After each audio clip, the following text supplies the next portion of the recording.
Hello friends, you are most welcome in physics in easy way. मित्रों, physics in easy वे में आपका बहुत बहुत स्वागत है। मित्रों, एग्रीकल्चर फिजिक्स में हम चैप्टर 6 एक समान वृत्तीय गति, उपग्रहों की गति तथा पलायन वेग को समाप्त कर चुके हैं, जिसमें आज हम कुछ न्यूमेरिकल क्वेश्चन को लेकर के आए। तो निश्चित रूप से आपको इन न्यूमेरिकल क्वेश्चन से लाभ होगा। तो आइए देखते हैं। पहला क्वेश्चन, एक कण 20 सेंटीमीटर की त्रिज्या के वृत्तीय मार्ग पर 2 सेकंड में 4 चक्कर लगाता है। एक कण 20 सेंटीमीटर त्रिज्या के वृत्तीय मार्ग पर 2 सेकंड में 4 चक्कर लगाता है। कण के कोणीय वेग तथा रेखीय वेग की गणना कीजिए। तो एक कण है जो 20 सेंटीमीटर की त्रिज्या पर 20 सेंटीमीटर त्रिज्या के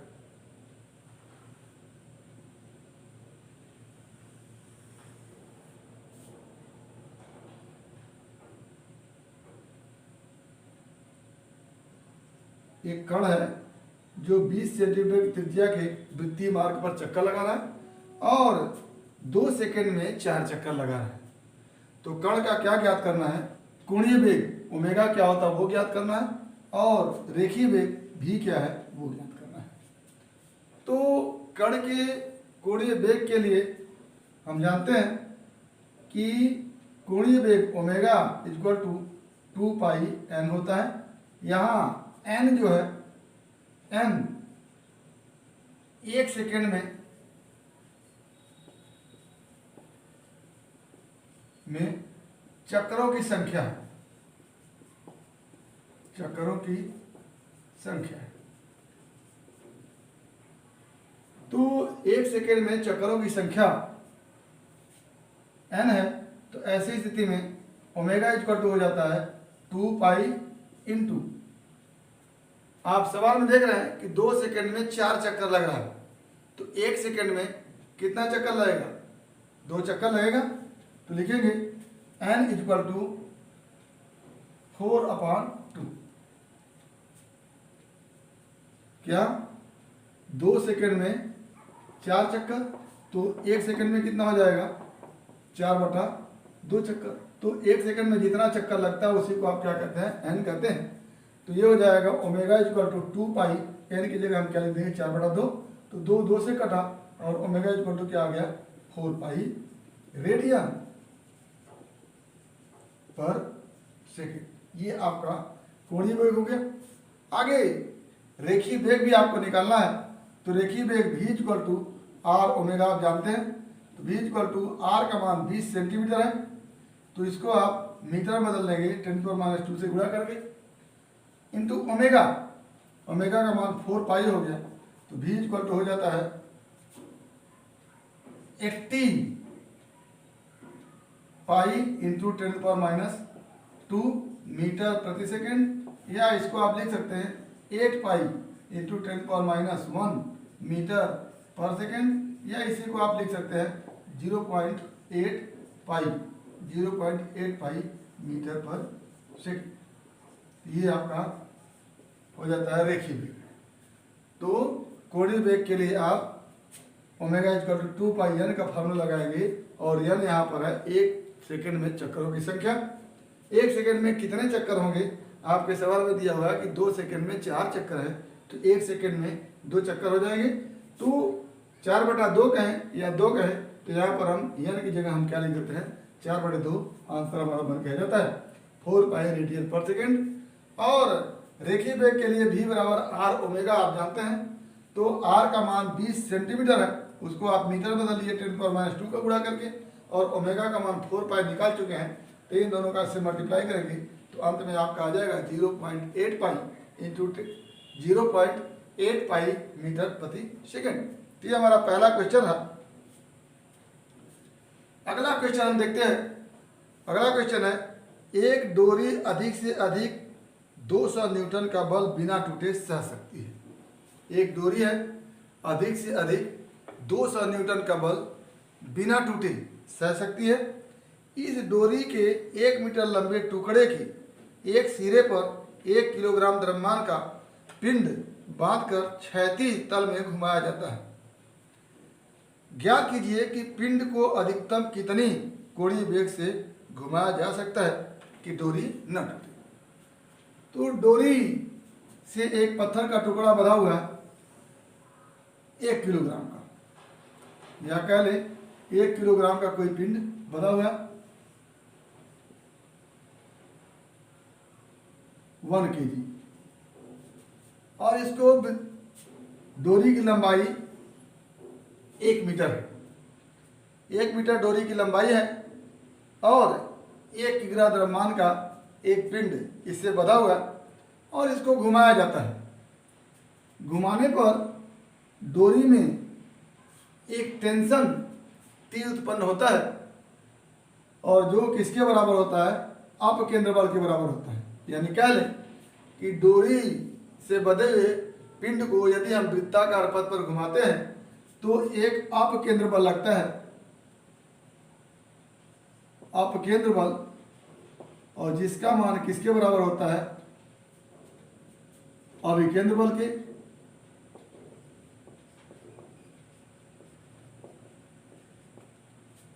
तो इस बल का मान उतना हो जितना कि डोरी संभाल सकता हो। यदि अपकेंद्र अथवा अभिकेंद्र बल का मान इस डोरी की क्षमता से ज्यादा होगा तो डोरी क्या होगी, टूट जाएगी। यानी अभिकेंद्र बल या अपकेंद्र बल का मान जो होगा, अपकेंद्र बल का मान बराबर जितना बल डोरी सह सकता है और उसका मान है 200 न्यूटन। तो 200 न्यूटन का बल डोरी सह सकता है तो अपकेंद्र बल 200 न्यूटन के बराबर ही लगेगा। उससे ज्यादा लगेगा तो डोरी क्या होगी, टूट जाएगी। तो अब इस अपकेंद्र बल को आप mv² लिख सकते हैं इक्वल टू 200 न्यूटन। m आपके पास है, r आपके पास है, v² के मान से v का मान निकल सकता है। आगे पूछा गया कि अधिकतम कितने कोणीय वेग से घुमाया जा सकता है, आपसे पूछा जा रहा है कोणीय वेग। तो आप लिखेंगे m इंटू v का मान r ओमेगा का whole square by r equal to 200, या यहीं से हो जाता है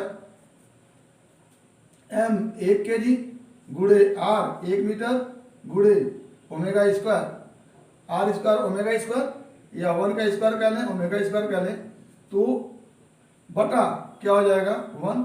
यहां से आपके पास आता है omega square equal to 200 radian square, या omega equal to √200 radian per second का स्क्वायर, या ओमेगा इक्वल हो जाएगा √200 radian per second. 14.14 radian per second. ये आपका आंसर हो गया।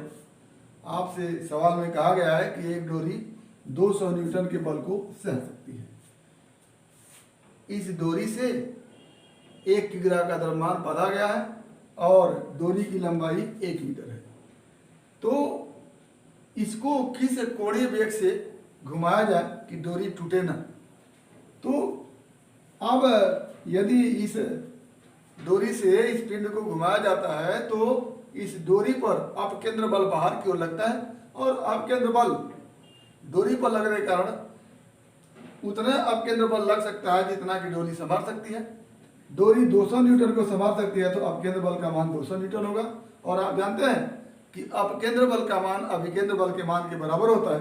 तो अपकेंद्र बल कहें चाहे अभिकेंद्र बल कहें, दोनों mv²/r होगा और इसका मान कितना होगा 200 न्यूटन होगा। v बराबर r ओमेगा आप जानते हैं। तो यहाँ से आप हल करते हुए आएंगे तो ओमेगा का मान √200 आएगा और ये हो जाएगा 14.14 रेडियन पर सेकेंड। अगला सवाल आपका है 3 किग्रा द्रव्यमान की एक वस्तु 15 मीटर त्रिज्या के एक वृत्ताकार मार्ग पर एक समान चाल 25 मीटर पर सेकेंड से घूम रही है। वस्तु पर लगने वाले अभिकेंद्र बल की मान ज्ञात कीजिए। तो आपके पास है 3 किग्रा द्रव्यमान की एक वस्तु, यम का मान कितना है 3 kg, और 15 मीटर त्रिज्या के वृत्ताकार मार्ग पर, तो r इक्वल टू कितना है 15 मीटर, और वेलोसिटी आपको दिया है 25 मीटर पर सेकेंड, भी रेखीय वेलोसिटी 25 मीटर पर सेकेंड दिया है। तो आपसे पूछा जा रहा है अभिकेंद्र बल का मान ज्ञात कीजिए। तो अभिकेंद्र बल को आप जानते हैं एफ सी इक्वल टू या centripetal force equal to M V square upon R. M का मान होगा 3 kg, वी का मान होगा 25 का स्क्वायर, वी स्क्वायर बटा आर 50। तो क्या हो जाएगा 3 5 या 15, ये हो जाएगा 25 मल्टीप्लाई 25 अपॉन 5, 5 5 या 25 और हो जाएगा 125 न्यूटन। ये हमारा आंसर बन के आएगा। आसान से सवाल था, आपको जानना केवल था कि सेंट्रीपिटल फोर्स का मान M V square by R के बराबर होता है। तो ये हमारा आ गया तीसरा सवाल। आइए चौथा सवाल देखते हैं। चौथा सवाल है 3 किग्रा द्रव्यमान का एक पिंड 3 मीटर त्रिज्या के एक वृत्त पर एक समान चाल से इस प्रकार घूम रहा है कि वह 2 सेकंड में 7 चक्कर पूरे करता है। पिंड पर लगने वाला अभिकेंद्र बल ज्ञात कीजिए। सवाल एक बार फिर से सुने। 3 किग्रा द्रव्यमान का एक पिंड 3 मीटर त्रिज्या के एक वृत्त पर एक समान चाल से इस प्रकार घूम रहा है कि 2 सेकंड में 7 चक्कर पूरे कर लेता है। पिंड पर लगने वाले अभिकेंद्र बल की गणना कीजिए। तो आपके पास है 3 किग्रा द्रव्यमान का पिंड, तो m इक्वल टू है 3 kg और वृत्ताकार पथ की त्रिज्या r इक्वल टू है 3 मीटर, और आपको दिया गया है कि 2 सेकंड में 7 चक्कर, 2 सेकंड में 7 चक्कर। अगर इसको हम कोण के रूप में देखें तो 2 सेकंड में 7 चक्कर हुआ और एक चक्कर में 2 पाई रेडियन होता है। तो यहां से आप 1 सेकंड में 7/2 चक्कर हो जाएगा, और एक चक्कर में 2 पाई रेडियन होता है। आप जानते हैं कि पूरा एक चक्कर में वस्तु 2 पाई रेडियन घूम जाती है। तो 7/2 चक्कर हो गया एक सेकंड में। 7/2 चक्कर में क्या हो जाएगा 2 पाई इंटू 7/2 रेडियन। इतना कोण घूमेगा एक सेकंड में। एक सेकंड में 2 पाई इंटू 7/2 रेडियन ये घूमेगा, और एक सेकंड में जितना घूमता है उसी को आप क्या कहते हैं कोणीय वेग कहते हैं। तो ओमेगा इक्वल टू क्या हो गया 2 पाई इंटू 7/2 रेडियन पर सेकंड। फिर से एक बार देख लें, 2 सेकंड में 7 चक्कर, तो एक सेकंड में क्या चक्कर 7/2 चक्कर, और एक चक्कर में 2 पाई रेडियन, तो 7/2 चक्कर में 2 पाई इंटू 7/2 रेडियन। और चूंकि 7/2 चक्कर एक सेकंड में घूमता है तो इतना कोण एक सेकंड में घूमेगा, और जितना कोण एक सेकंड में घूमता है उसी को आप ओमेगा के रूप में लिखते हैं। या ओमेगा इक्वल टू एक तरह से और लिखते हैं, omega equal to 2 pi into N, और यहां से हो जाता है 2 पाई इंटू एन। ये जो है एक सेकंड में चक्करों की संख्या है। तो 2 सेकंड में 7 चक्कर है, तो एक सेकंड में क्या चक्कर हो गया 7/2 चक्कर। तो क्या हो जाएगा n इक्वल टू, यहाँ से क्या जाएगा 7/2, तो यहाँ से लिख देंगे 7/2 और 2 pi into 7/2 radian per second. तो चाहे यहां से निकाल लें चाहे यहां से निकाल लें, दोनों का मतलब एक ही है। ओमेगा का मान हमारे पास मिल गया। आगे पूछा जा रहा अभिकेंद्र बल की गणना कीजिए। तो अभिकेंद्र बल एफ सी इक्वल टू, आप दो चीजें लिखते हैं M V square by R लिखते हैं, और इसी को लिखते हैं एम ओमेगा स्क्वायर आर भी लिखते हैं। तो यम चूंकि हमारे पास एम है, ओमेगा है, आर है, तो एफ सी इक्वल टू लिखेंगे एम का मान 3 kg, ओमेगा का मान 2 पाई इंटू 7/2 का होल स्क्वायर और इंटू आर का मान 3। तो यहाँ से हो जाता है F C equal to 3 into 3 9 into 2 into 22/7 into 7/2 ये का होल स्क्वायर। क्या हो जाता है F C equal to 9 into 2 से कटा 7 से कटा, ये हो जाता है 22 का होल स्क्वायर, यह हो गया 4 8 4 22 का होल स्क्वायर होता है। अब यहाँ से 9 से मल्टीप्लाई करते हैं आप, तो 9 4 जा 36 और 9 8 जा 72 प्लस 3 इक्वल टू 75 और ये हो जाएगा 9 4 जा 36 43, इतना न्यूटन आपका आ जाएगा एफ सी इक्वल टू, ये आंसर बन के आएगा। तो यहाँ से हम सबसे पहले ओमेगा निकालने का प्रयास किए हैं, वो ओमेगा निकलेगा 2 पाई एन से। एन यहाँ 1 सेकेंड में चक्करों की संख्या है, तो एन जब 1 सेकेंड में चक्करों की संख्या है तो 2 पाई एन आपका ओमेगा हो गया। ओमेगा अगर निकल जाता है तो एफ सी बराबर एम ओमेगा स्क्वायर आर से आप एफ सी का मान निकाल सकते हैं, और जिसका मान आप देख लिए हैं 4356 न्यूटन है। तो ये हमारा चौथा सवाल हुआ। आइए पांचवा सवाल देखते हैं। पांचवा सवाल है 3 किग्रा द्रव्यमान का एक पिंड 2 मीटर त्रिज्या के एक वृत्त पर एक समान चाल से इस प्रकार घूम रहा है कि 2 सेकंड में 7 चक्कर पूरा कर लेता है।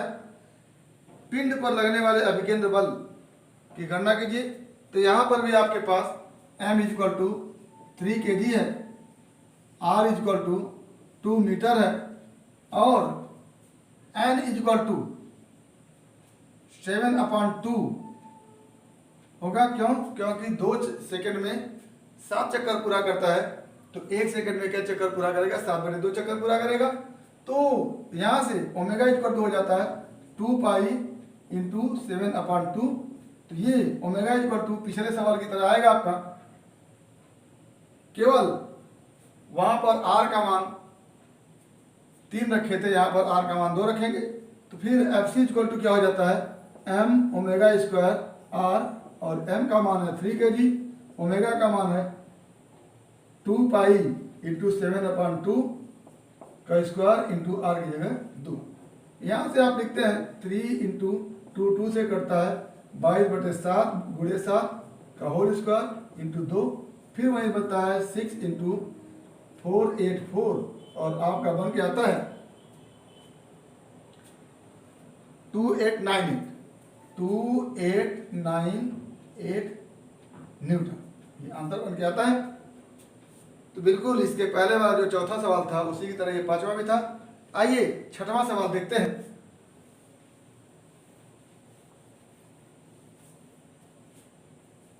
एक हवाई जहाज 1000 किमी प्रति घंटा की चाल से वृत्तीय पथ पर गति कर रहा है।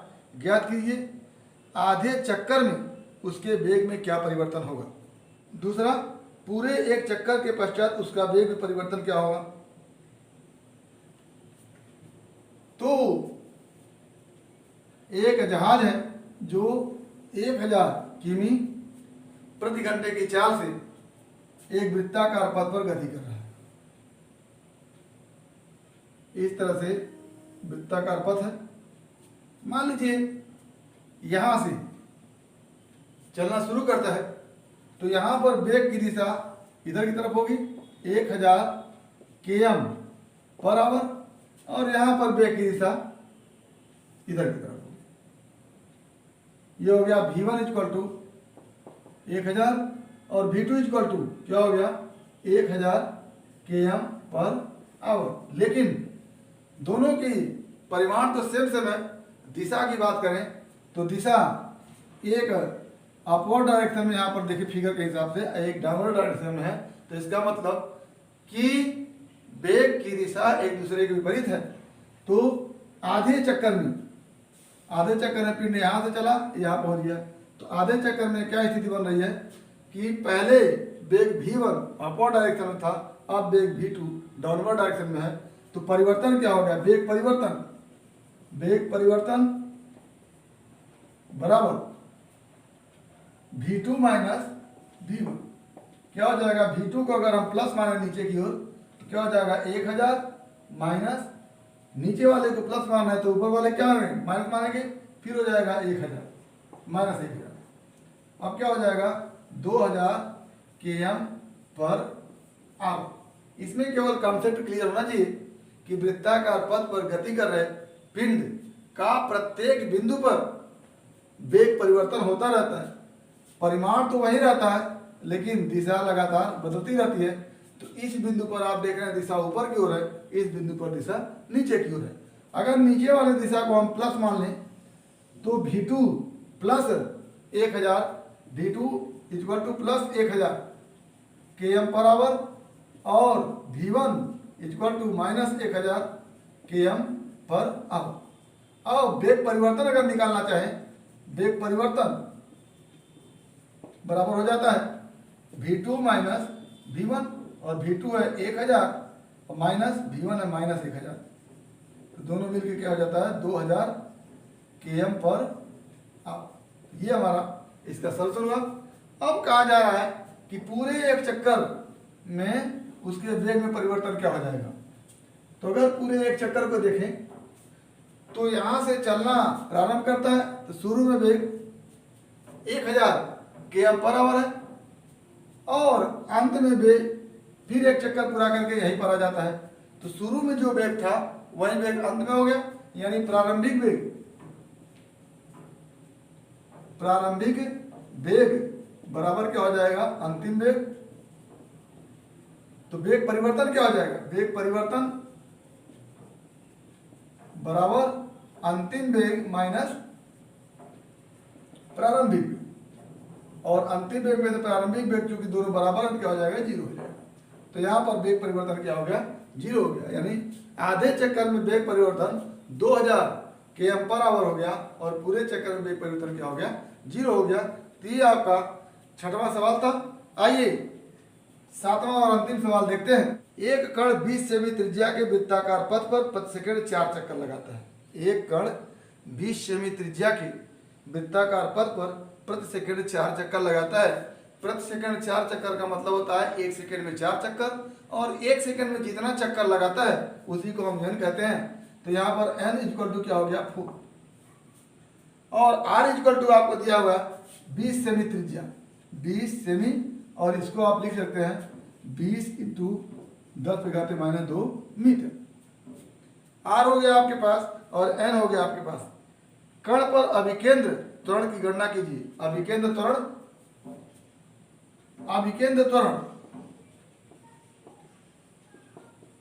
बराबर होता है ओमेगा स्क्वायर आर, और ओमेगा का मान आप जानते हैं 2 पाई n का स्क्वायर इंटू आर होगा, और यहाँ से 2 पाई इंटू n का मान 4 का स्क्वायर इंटू आर का मान कितना है 20 इंटू 10⁻²। यहाँ से हो जाता है 64 पाई स्क्वायर इंटू 20 इंटू 10⁻²। यहाँ से हो जाता है 6.4 इंटू 2 इंटू पाई स्क्वायर, या 6.4 इंटू 2 इंटू 3.14 का स्क्वायर। और इसको आप हल करेंगे तो आपके पास बन के आएगा 6.4 इंटू ये 2 4 जा 8 2 6 जा 128, या 12.8 इंटू 3.14 का करेंगे 3.14 इंटू 3.14 बन के आता है 56, और 12 ये 314 और ये 4 2 9 6 9 5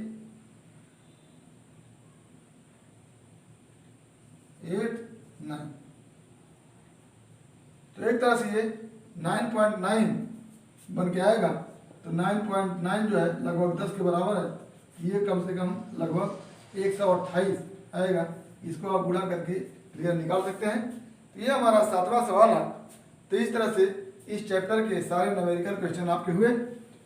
उम्मीद करते हैं कि इस न्यूमेरिकल क्वेश्चन से आपको निश्चित रूप से लाभ होगा, और इस तरह के और भी न्यूमेरिकल क्वेश्चन जहाँ पर भी आपको मिलते हैं उसको आप देखते रहिएगा।